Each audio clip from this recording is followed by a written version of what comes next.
ಅಬ್ಬಬ್ಬಬ್ಬಬ್ಬಬ್ಬ, ಏನು ನಿನ್ ಗೋಳು? ಸಾಕ್ ನಿಲ್ಸೋ. ಪ್ರಾಣ ತಿಂತಿದ್ದಾನೆ ನೋಡು, ಪಾಪ ಎಷ್ಟು ಅಳ್ತಾ ಇದ್ದಾನೆ ಅಂತ. ನಿನ್ ಮಗಳನ್ನ ಕೆಲ್ಸಕ್ಕೆ ಕಳ್ಸಿದ್ದು ಸಾಲದು ಅಂತ ಮದ್ವೆಗೆ ಹಬ್ಬಕ್ಕೆ ಅಂತ ಕಳಿಸ್ತಿದ್ಯಾ? ಕಳ್ಸಿದ್ರೆ ತಪ್ಪೇನಿದೆ? ಯಾಕೆ ಮಗುನೇ ಸ್ವಲ್ಪ ಹೊತ್ತು ನೋಡ್ಕೊಳಕ್ಕಾಗಲ್ವಾ? ಅಂತ ಒಳ್ಳೆ ಅಭ್ಯಾಸಗಳು ನಮ್ಗೆಲ್ಲಿದೆ? ನನ್ನನ್ನೋದಲ್ಲ ರೀ, ಇವ್ನಾಳು ನಿಲ್ಲಿಸ್ತಾ ಇಲ್ಲ, ನಿಲ್ಸಿ ನೋಡೋಣ.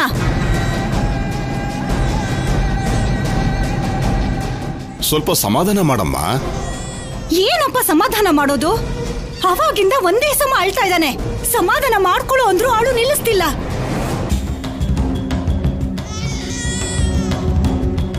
ಹಗಲೊತ್ತಲ್ಲಿ ನಿದ್ದೆ ಮಾಡ್ಸಿದ್ರು ನಿದ್ದೆ ಮಾಡದೆ ಆಟ ಆಡ್ಕೊಂಡಿರ್ತಾನೆ. ರಾತ್ರಿ ಆದ್ರೆ ಆ ಕಲ್ಯಾಣಿ ಮನೆಗ್ ಬಂದು ಊಟ ಮಾಡಿಸಿ ಲಾಲಿ ಹಾಡಿದ್ಮೇಲೆ ನಿದ್ದೆ ಮಾಡೋ ಅಭ್ಯಾಸ ಮಾಡ್ಕೊಂಡಿದ್ದಾನೆ. ಅಳ್ಬೇಡ್ವೋ?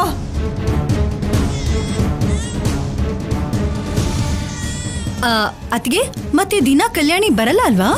ಅವಳು ಬರಲ್ಲ, ಇವನು ಅಳುನ ನಿಲ್ಸಲ್ಲ. ಇವತ್ ರಾತ್ರಿ ನಮ್ಮೆಲ್ರಿಗೂ ಜಾಗರಣೆನೆ. ಮಗುನ ನಾನ್ ಮಲಗಿಸ್ತೀನಿ, ಕೊಡ್ದಮೇಂತಿ. ಇಷ್ಟೊತ್ತು ನನ್ ಕೈಲಾಗದೆ ಇರೋದು ಈಗ ನಿನ್ ಕೈಲಾಗತ್ತಾ? ಪ್ರಯತ್ನ ಮಾಡ್ತೀನಿ. ಹಾ, ನನಗ್ ಗೊತ್ತು.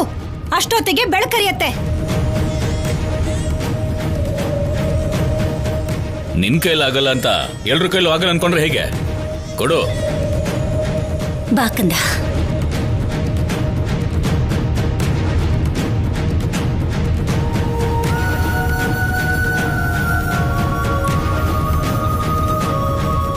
ಅಲ್ಲೋಡು ಅಲ್ಲೋಡು, ಅಪ್ಪನ್ ನೋಡು.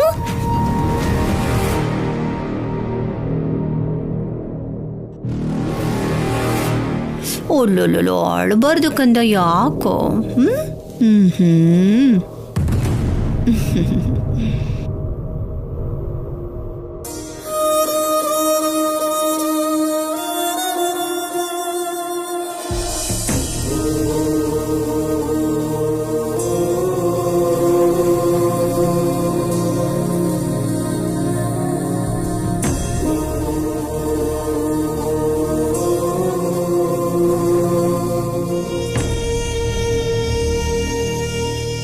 ಮತ್ತೆ ನಾನ್ ಮಲಗಿಸಿದ್ರೆ ನಿದ್ದೆ ಮಾಡ್ಲಿಲ್ಲ? ಮಕ್ಕಳ ಮೇಲೆ ಕೋಪ ತೋರಿಸಬಾರ್ದು ದಮಯಂತಿ. ಮಕ್ಳಿಗೆ ನಾವು ಪ್ರೀತಿ ತೋರಿಸಿದ್ರೆ ನಮ್ಮ ಮಾತು ಕೇಳ್ತಾರವರು. ಇವ್ರ ಟ್ರಿಕ್ಸ್ ನಮಗ್ ಗೊತ್ತಿಲ್ಲ ಅಲ್ವಾ ಅದ್ಗೆ? ಅದಕ್ಕೆ ಮನೆಯಲ್ಲಿ ಇಷ್ಟು ಜನ ಇದ್ರು ಅನುಪಮನ ಮಾತ್ರನೇ ಎಲ್ರೂ ಅಮ್ಮ ಅಂತ ಕರೆಯೋದು. ಅನುಪಮ, ಮಗುನ ನಿನ್ ಜೊತೆ ಮಲಗಿಸ್ಕೋ. ಸರಿಮಾ.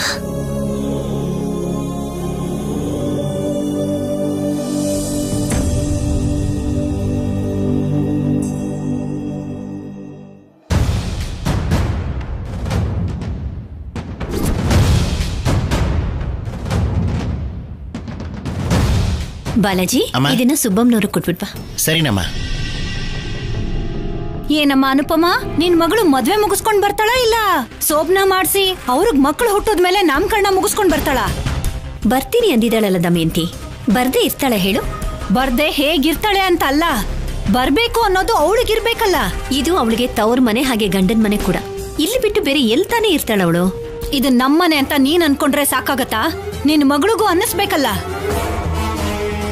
ಅನ್ಕೊಂಡಿದ್ರೆ ಬೆಳಿಗ್ಗೆ ಹೋದವಳು ರಾತ್ರಿ ಆದ್ರೂ ಯಾಕಿನ್ನೂ ಬರ್ದೇ ಇರ್ತಾಳೆ? ಅಷ್ಟ್ ಮಾತ್ರ ಅಲ್ಲ, ಪ್ರತಿದಿನ ರಾತ್ರಿ ಪೂರ್ತಿ ಊರ್ ತಿರ್ಕೊಂಡು ಯಾಕಿರ್ತಾಳೆ?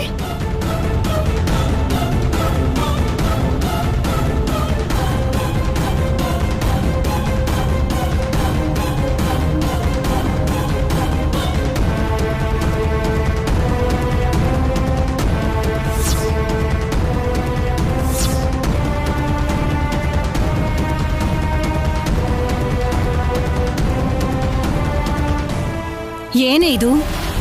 ನೀನ್ ಮದ್ವೆಗೆ ಹೋಗಿದ್ದೀನಿ ಅಂದೆ, ನೀನೇ ಮದ್ವೆ ಹೆಣ್ಣಿನ ತರ ರೆಡಿ ಆಗಿದ್ಯಾ? ಅಂದ್ರೆ ಮದ್ವೆ ಅಲ್ವಾ, ಡ್ರೆಸ್ ಅಲ್ಲಿ ಇದ್ರೆ ಏನ್ ಚೆನ್ನಾಗಿರುತ್ತೆ ಅಂತ ನನ್ನ ಫ್ರೆಂಡ್ ಸೀರೆ ಉಟ್ಕೋ ಅಂದ್ಲು, ಅದಕ್ಕೆ ಉಟ್ಕೊಂಡೆ ಅತ್ತೆ.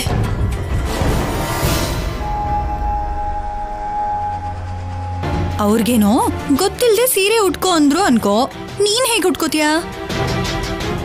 ನೀನೇನಾದ್ರೂ ಮುತ್ತೈದೆ ಅನ್ಕೊಂಡಿದ್ಯಾ ಕಲ್ಯಾಣಿ? ವಿಧವೆ.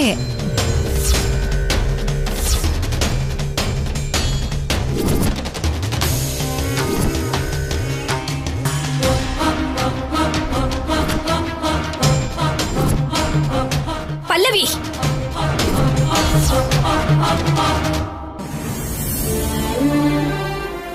ಇನ್ನೊಂದು ಸಾರಿ ನನ್ನ ಮಗಳ ಬಗ್ಗೆ ಹೀಗೆಲ್ಲ ಮಾತಾಡಿದ್ರೆ ಸುಮ್ನಿರಲ್ಲ ನೋಡು.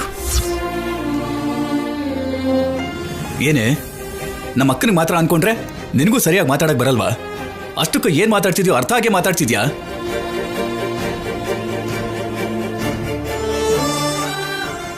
ಆಹಾ, ಮತ್ತೆ ಇನ್ ಹೇಗಂತಾರೆ ಹೇಳು?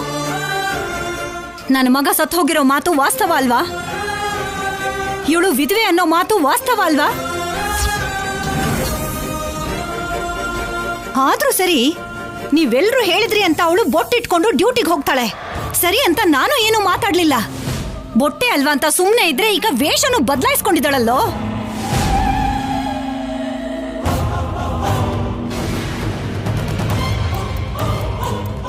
ಇಷ್ಟೆಲ್ಲ ಅಲಂಕಾರ ಮಾಡ್ಕೊಂಡು ಊರೂರ್ ತಿರುಗ್ತಾ ಇದ್ರು, ಏನು ಮಾತಾಡ್ದೆ ಸುಮ್ನೆ ಇದ್ರೆ ಅವಳಿನ್ನೂ ಹೆಚ್ಕೊಳಲ್ವಾ? ಅತ್ತೆ, ಮದ್ವೆ ಆಗಿದ್ದಕ್ಕೆ ಪದ್ಧತಿ ಆಗಿರೋದಕ್ಕೆ ಉಟ್ಕೊಂಡೆ. ಬಟ್ಟೆ ಬದಲಾಗಿದೆ ಅಂತ ಕಟ್ಟುಪಾಡನ್ನ ಬದಲಾಯಿಸೋ ವ್ಯಕ್ತಿ ಅಲ್ಲ ನಾನು. ನೀವ್ ಈ ತರ ಇಷ್ಟ ಬಂದ ಹಾಗೆ ಮಾತಾಡ್ಬೇಡಿ. ಏನೇ ಜಾಸ್ತಿ ಮಾತಾಡ್ತಿದ್ಯಾ? ಏನ್ ನೋಡಿ ಇಷ್ಟು ಧೈರ್ಯ ಬಂತೆ ನಿನ್ಗೆ? ಮಾತಾಡ್ಬೇಡಿ ಅಂತ್ಯ. ಏನ್ ಮಾಡ್ತೀಯೇ ಹೇಳು? ಏನ್ ಮಾಡ್ತೀಯೇ? ಹೊಡಿತ್ಯಾ? ಹೊಡಿಯೇ ದಮಯಂತಿ,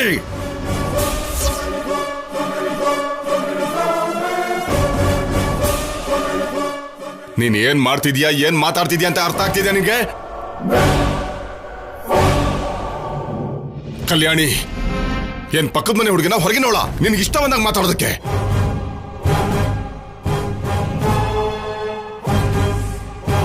ನಿಜಾನೇ ಗಂಡ ಸತ್ತೋಗಿದ್ದಾನೆ ಅಂತ ಹೇಳಿ 10 ಜನರ ಮುಂದೆ ಓಡಾಡಬಾರ್ದ? ಬಿಳಿ ಸೀರೆ ಉಡಿಸಿ ಮೂಲಲ್ಲಿ ಕೂರಿಸ್ತೀಯಾ?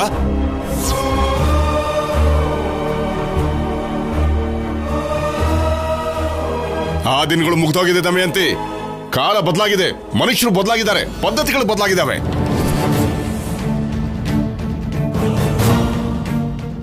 ಇಷ್ಟ ಆಗ್ಲಿಲ್ಲ ಅಂದ್ರೆ ಕಡೆ ಕ್ಷಣದಲ್ಲಿ ಹಸೆ ಮಣೆ ಮೇಲಿಂದ ಎದ್ದು ಹೊರಟು ಹೋಗಿದ್ದಾರೆ ಹೆಣ್ಮಕ್ಳು. ಕಲ್ಯಾಣಿ ಹಾಗೇನ್ ಮಾಡಿಲ್ವಲ್ಲ?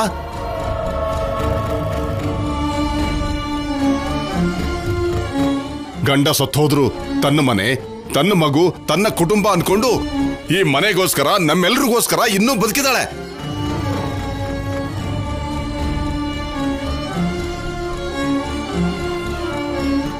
ಅಂತ ಒಬ್ಬ ಹೆಣ್ಣು ಮಗಳಿಗೆ ನಿನ್ನ ಇಷ್ಟ ಬಂದಾಗ ಮಾತಾಡ್ತೀಯ? ಆ ಸಮಯದಲ್ಲಿ ನಿಮ್ಮಮ್ಮ ಭಗವದ್ಗೀತೆ ಓದ್ತಾ ಇದ್ಲು, ಸರಿ ಹೋಯ್ತು. ಅವಳೇನಾದ್ರೂ ಈ ಮಾತುಗಳನ್ನು ಕೇಳಿಸ್ಕೊಂಡಿದ್ರೆ ನಿನ್ನ ಕೆನ್ನೆಗೆ ಬಾರಿಸ್ತಾ ಇದ್ಲು.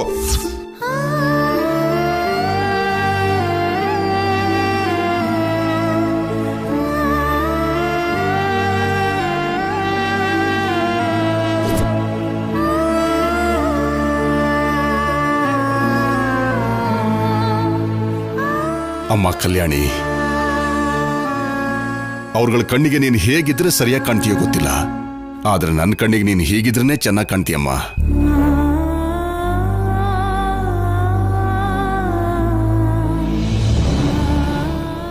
ಆದ್ರೂ ಕಟ್ಟುಪಾಡು ಅನ್ನೋ ಸರಪಳಿ ಕೆಲವು ವರ್ಷಗಳ ಹಿಂದೆ ಆ ದಿನದ ಪದ್ಧತಿಗಳ ಪ್ರಕಾರ ಆ ದಿನದ ಪರಿಸ್ಥಿತಿಗೆ ತಕ್ಕ ಹಾಗೆ ಇಟ್ಕೊಂಡಿದ್ರು. ಆ ಪರಿಸ್ಥಿತಿ ಇವಾಗಿದೆಯಾ? ಆ ದಿನಗಳ ಹಾಗೆ ಈ ದಿನಗಳಿದ್ಯಾ? ಆ ಮನುಷ್ಯರ ಹಾಗೆ ಇವಾಗಿನ ಮನುಷ್ಯರಿದಾರ? ಎಲ್ಲ ಬದಲಾಗಿ ಹೋಗಿದೆ. ಆದರೆ ಕಟ್ಟುಪಾಡು ಅನ್ನೋ ಗೆರೆನ ಮಾತ್ರ ಹೆಣ್ಣು ಮಕ್ಕಳಿಗೆ ಅಡ್ಡವಾಗಿ ಹಾಕ್ತಾನೆ ಇದ್ದಾರೆ.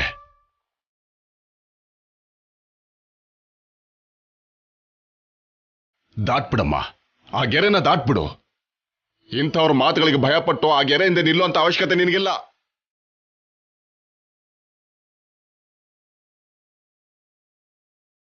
ಹೋಗಮ್ಮ, ಒಳಗಡೆ ಹೋಗಮ್ಮ.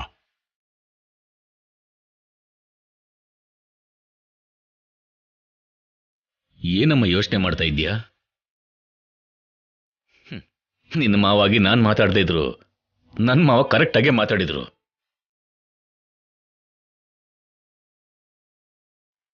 ಅವ್ರು ಹೇಳಿದ್ ನಿಜ. ಗೆರೆನ ಅಡ್ಡವಾಗಿ ಹಾಕೋದಕ್ಕೆ ಇಂಥವ್ರು ಯಾವಾಗ್ಲೂ ಸಿದ್ಧವಾಗಿರ್ತಾರೆ. ಇಂಥವ್ರ ಬಗ್ಗೆ ಯೋಚನೆ ಮಾಡೋ ಅಗತ್ಯನೇ ಇಲ್ಲ ಅಮ್ಮ.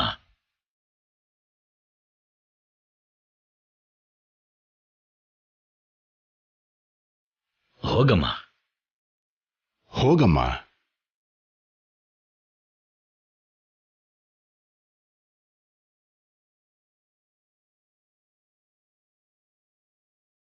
ಅವಳಿಗೇನಾದ್ರೂ ಹೇಳಿದ್ರೆ ಸಾಕು, ಎಲ್ರೂ ಒಟ್ಟಾಗ್ಬಿಡ್ತಾರೆ. ನೀನ್ ಹೇಳೋದು ಸರಿಯಾಗಿದ್ದಿದ್ರೆ ಯಾರೇ ಆದ್ರೂ ಬೇಡ ಅನ್ನಲ್ಲ. ಗಂಡ ಸತ್ತಿರೋ ನೋವಲ್ಲಿರೋ ಸೊಸೆನ ಅಮ್ಮನ್ ಹಾಗಲ್ದೆ ಮಲತಾಯಿ ಹಾಗೆ ಕಷ್ಟ ಕೊಡ್ತಾ ಇದ್ಯಾ. ಅದಕ್ಕೆ ನಿನ್ ಮಾತುಗಳು ಚೇಷ್ಟೆಗಳು ಯಾರಿಗೂ ಇಷ್ಟ ಆಗಲ್ಲ. ಹೌದು, ನನ್ನ ಮಾತು ಇಷ್ಟ ಆಗಲ್ಲ, ನಾನು ಇಷ್ಟ ಆಗಲ್ಲ. ಅವಳು ಮಾತ್ರ ಎಲ್ರಿಗೂ ಇಷ್ಟ ಆಗ್ತಾಳೆ.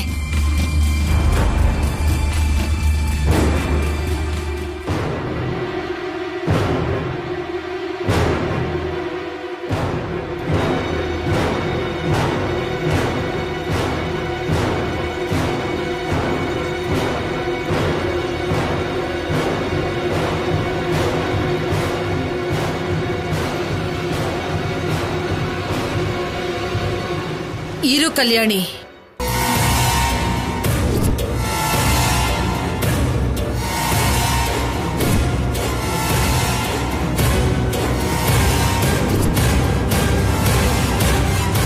ನೀನ್ ಬೊಟ್ಟು ಅಳಿಸ್ಬೇಕಾಗಿರೋ ಅಗತ್ಯ ಇಲ್ಲ.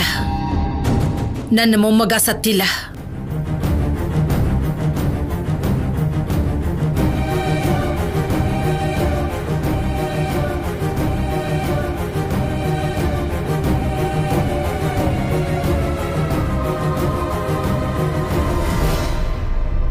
ಮನುಷ್ಯ ಇಲ್ಲ ಅಂದ್ರೆ ಮರಣ ಅಲ್ಲ. ಸ್ವಂತದವರ ಮನಸ್ಸಿಂದ ದೂರ ಆದ್ರೆ ಅದು ಮರಣ. ನಿನ್ನ ಮನಸ್ಸಲ್ಲಿ ನನ್ನ ಮೊಮ್ಮಗ ಚಿರಂಜೀವಿ. ಅವನು ಯಾವಾಗ್ಲೂ ಬದುಕಿರ್ತಾನೆ. ಹಾಗಿದ್ದಾಗ ನೀನು ಬೊಟ್ಟು ಅಳಿಸ್ಬೇಕಾಗಿರೋ ಅಗತ್ಯ ಇಲ್ಲ.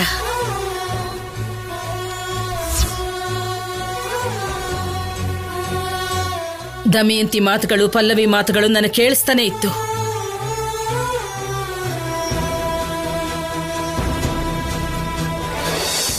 ಆದ್ರೂ ಮೌನವಾಗಿ ಯಾಕಿದ್ದೆ ಗೊತ್ತಾ ಕಲ್ಯಾಣಿ? ಹೇಳೋದಕ್ಕೆ ಆ ಬಾಯಿ, ಕೇಳೋದಕ್ಕೆ ನಮ್ ಕಿವಿ ಅಭ್ಯಾಸ ಆಗೋಗಿದೆ.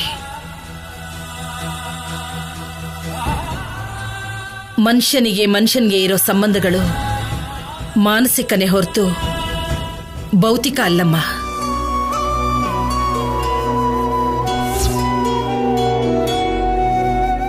ಅದಕ್ಕೆ ಪ್ರಾಣ ಹೋಯ್ತು ಅಂತಿದ್ದ ಹಾಗೇನೆ ಶರೀರನ ಸ್ಮಶಾನದಲ್ಲಿ ಬಿಡ್ತಾರೆ. ಆ ಮನುಷ್ಯನ ನೆನಪುಗಳನ್ನ ಮಾತ್ರ ಮನ್ಸಲ್ಲಿ ಯಾವತ್ತು ಭದ್ರವಾಗಿ ಇಟ್ಕೊಂಡಿರ್ತೀವಿ.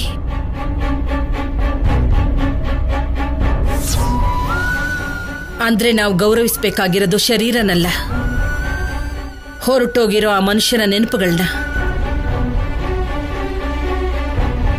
ಶೌರ್ಯ ಭೌತಿಕವಾಗಿ ಇವತ್ತು ನಮ್ಮ ಮಧ್ಯೆ ಇಲ್ಲದೆ ಇರ್ಬೋದು, ಆದ್ರೆ ನಮ್ಮೆಲ್ಲರ ಮನಸ್ಸಲ್ಲಿ ಬದುಕೇ ಇದ್ದಾನಮ್ಮ.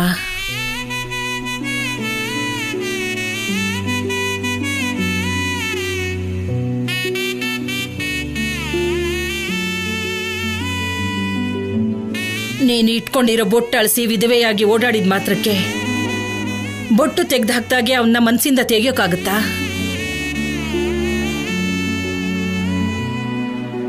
ಇಲ್ಲಿ ನೀನು ಯಾರ ಮಾತುಗೂ ಯೋಚನೆ ಮಾಡಬೇಕಾಗಿರೋ ಅಗತ್ಯ ಇಲ್ಲ ಕಲ್ಯಾಣಿ. ನಿಮ್ಮತ್ತೆ ಮಾತನ್ನ ನಿಜವಾಗ್ಲೂ ಕೇಳೋ ಅಗತ್ಯನೇ ಇಲ್ಲ.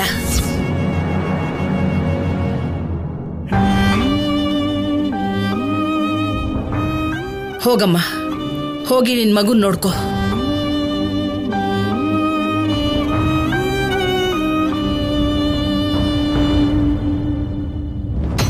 ಅಮ್ಮ, ಅಷ್ಟಕ್ಕೂ ನಿಲ್ಸು. ಸಾಕು, ಮಾತಾಡಿದ್ ಸಾಕು.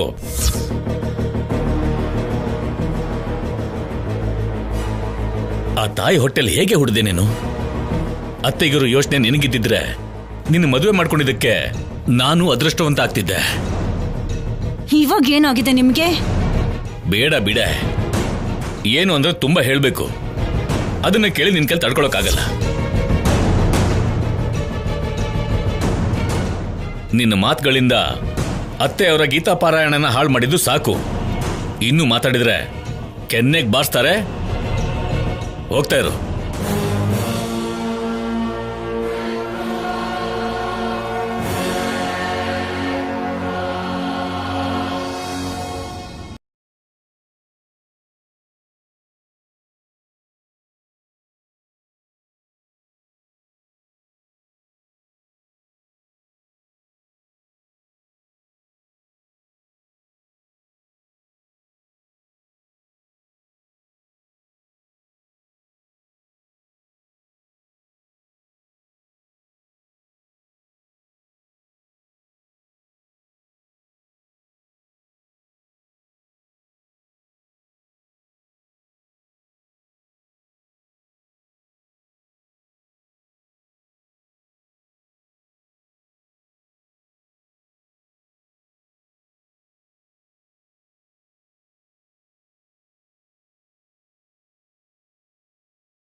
ಅಮ್ಮ, ನಿನ್ಗೊಂದು ವಿಷಯ ಹೇಳಬೇಕು.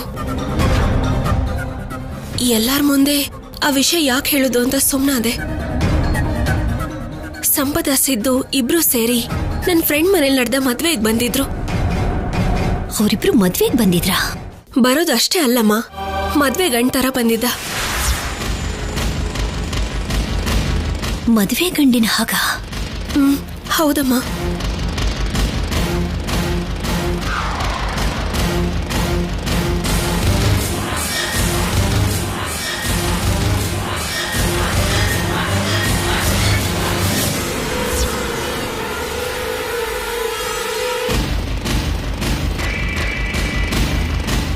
ನನ್ನ ಫ್ರೆಂಡ್ ಮನೆಯವರಿಗೆ ಮೋಸ ಮಾಡಿ ಮದ್ವೆ ಮಾಡ್ಕೋಬೇಕು ಅನ್ಕೊಂಡ. ಕಡೆ ನಿಮಿಷದಲ್ಲಿ ಅವ್ರ ಕೆಟ್ಟ ಆಲೋಚನೆ ಬಯಲಾಗೋದಲ್ದೆ ಇನ್ನೊಂದು ಹೊಸ ವಿಷಯ ಗೊತ್ತಾಯ್ತು. ಏನು ಮಧು? ಸಂಪದ ಸಿದ್ದು ಇಬ್ರು ಮದ್ವೆ ಮಾಡ್ಕೊಂಡಿದ್ದಾರೆ.